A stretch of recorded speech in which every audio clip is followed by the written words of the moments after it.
नमस्कार दोस्तों, स्वागत है आप सभी का सरकारी अध्यापक के इस यूट्यूब चैनल पर। दोस्तों एनसीईआरटी ईवीएस का जो सिलेबस है वो बदल चुका है। नई किताबें एनसीईआरटी की आ चुकी हैं। मैंने क्लास थर्ड की जो एनसीईआरटी ईवीएस की क्लास थी, बुक थी, वो मैंने पढ़ के देखी और उसमें बहुत सारे इंपॉर्टेंट नए फैक्ट मिले हैं। तो जितने भी स्टूडेंट सीटेट एग्जाम की तैयारी कर रहे हैं, दिसंबर में एग्जाम देने वाले हैं, या फिर जिन्होंने पुराने ईवीएस के फैक्ट पढ़ रखे हैं, उसके साथ साथ आपको ये सारे नए फैक्ट भी पढ़ के जाने हैं। अगर आप इन नए फैक्ट्स को नहीं पढ़ोगे तो हो सकता है इन्हीं से सारे क्वेश्चन आपको एग्जाम में देखने को मिलें। तो जितने भी स्टूडेंट नए हैं, इस चैनल को सब्सक्राइब कर लेना और बेल आइकन को ऑल पर सेट कर लेना। ये वीडियो सबके साथ शेयर कर देना, क्योंकि इस वीडियो में मैं क्लास थर्ड में जो एनसीईआरटी ईवीएस की समरी है वो डिस्कस करूंगा। इसके बाद एक वीडियो आएगी, उसमें क्लास 4 की डिस्कस करूंगा, उसके बाद क्लास 5 की। और जिन स्टूडेंट्स ने जो पुरानी वीडियोस देखी हैं क्लास थर्ड फोर्थ फिफ्थ की, जो एनसीईआरटी ईवीएस की समरी देखी है पुरानी, उसको भी पढ़ के रखना, और जो ईवीएस की नई समरी है इनको भी अपनी नोटबुक में लिख लेना। तो चलिए शुरुआत करते हैं। बहुत मोस्ट इंपॉर्टेंट वीडियो है।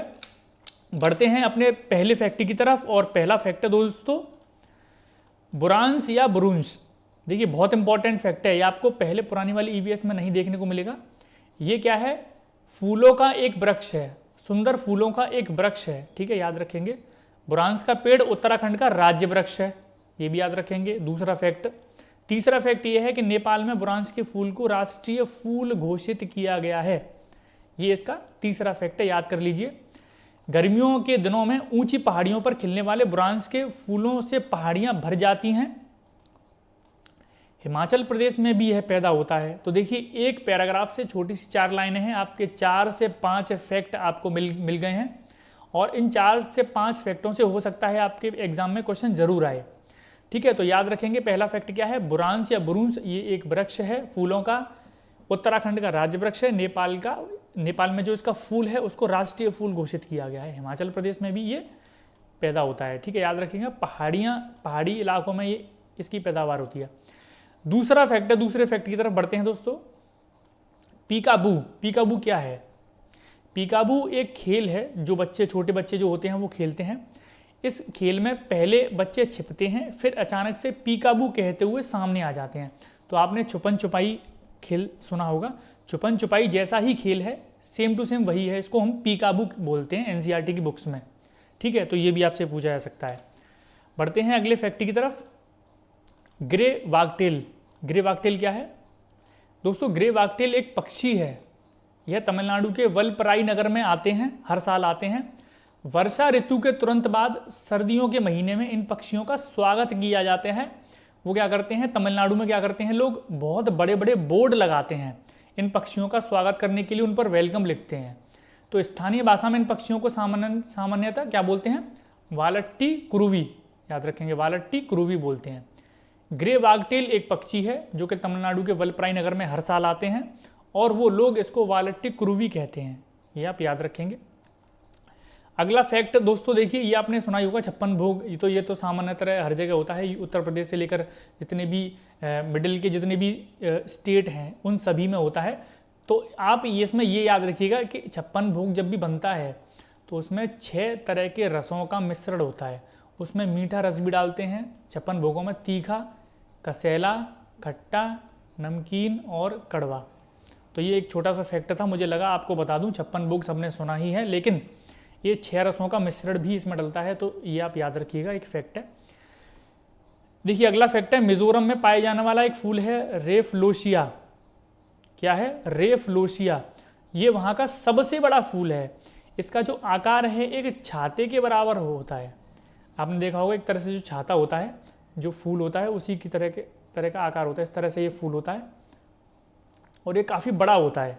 एक ही फूल होता है जिसका आकार पूरा छाते के बराबर होता है, ठीक है। तो अब याद रखेंगे इसका नाम क्या है? रेफलोशिया। क्या नाम है इसका? रेफलोशिया। कहाँ पाया जाता है दोस्तों? मिजोरम में, याद रखेंगे। बढ़ते हैं अगले फैक्ट की तरफ। सरहुल। क्या है ये सरहुल? एक तरह का त्योहार है सरहुल। क्या है? त्योहार है। झारखंड में वसंत ऋतु में ये मनाया जाता है। लोग अपने रीति रिवाज के अनुसार पारंपरिक पोशाक पहनते हैं हर साल, और साल सखुआ के पेड़ तक ये लोग जुलूस निकालते हैं। जो भी पास में इनके साल का पेड़ पड़ता है वहाँ तक ये सज के संवर के जाते हैं, नए नए कपड़े पहनते हैं और वहाँ तक जुलूस निकालते हैं।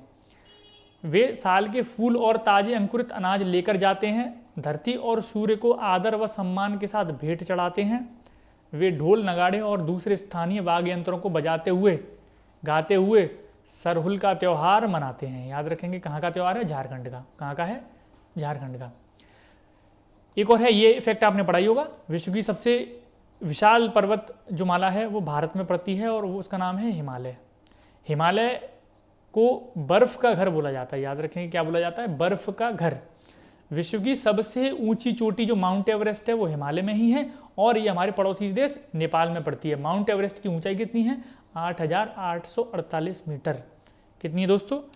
8,848 मीटर। चलिए आगे बढ़ते हैं। विशुकनी।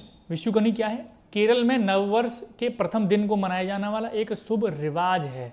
क्या है? एक शुभ रिवाज, विशुकनी। ऐसा माना जाता है कि सूर्य के समय शुभ वस्तुओं को देखने से आने वाला वर्ष खुशहाल तथा लाभकारी होता है। तो आप याद रखेंगे विशुकनी क्या है? केरल में मनाया जाता है और क्या है? एक शुभ रिवाज है। एक और इंपॉर्टेंट फैक्ट, हाक। ये क्या है? ये एक कश्मीरी व्यंजन है। आप इतना याद कर लीजिए। आपने दोस्तों देखा होगा, कश्मीरी व्यंजन पढ़े होंगे, जो पुरानी EVS NCERT की समरी है उसमें आपने बहुत सारी चीज़ें पढ़ी होंगी, तो उनसे मिलते जुलते ही नए फैक्ट डाल दिए गए हैं और ये नए फैक्ट आपको पता होना चाहिए। ठीक है, यह एक प्रकार की हरी पत्तेदार सब्जी है। कश्मीरी व्यंजन है हाक और हरे पत्तेदार एक सब्जी है। कुंभ मेला के बारे में आपको पता ही होगा दोस्तों, विश्व का सबसे बड़ा मेला है ये, विश्व का सबसे बड़ा पर्व है ये। गंगा, यमुना, गोदावरी और शिप्रा नदी के किनारे पर ये लगता है। हरिद्वार में लगता है, प्रयागराज में लगता है, नासिक और उज्जैन में हर 12 वर्ष में एक बार लगता है ये। ठीक है, याद रखेंगे। तो ये दोस्तों बहुत ही ज़्यादा इंपॉर्टेंट फैक्ट हैं। और मैं आपको बताता हूँ, जैसे क्लास 3rd की जो NCERT की EVS होती है तो उसमें कम फैक्ट होते हैं, उससे ज़्यादा दुगने फैक्ट आपके 4th में हो जाएंगे और उससे भी दुगने 5th क्लास की में हो जाएंगे। तो ये पहली वीडियो थी। और इसके अलावा जिन्होंने पुरानी वीडियोज़ नहीं देखी हैं उनको भी देख कर जाइएगा, हो सकता है पुराने क्वेश्चन भी आपके पास आ जाएँ एग्जाम में। और इस वीडियो के एंड में आपकी स्क्रीन पर ही पुरानी वीडियोज़ के लिंक आ जाएंगे, तो उनको क्लिक करके आप लोग देख लीजिएगा। और इसके अलावा मैं NCERT EVS समरी की एक प्लेलिस्ट बना दूंगा CTET एग्जाम के लिए, तो उस प्लेलिस्ट में जितनी भी EVS की पहले जो वीडियोस बनी हुई हैं वो सारी की सारी आप लोग देख लीजिएगा। ठीक है दोस्तों, मिलता हूं आपसे नेक्स्ट वीडियो में। अभी के लिए इतना ही, धन्यवाद।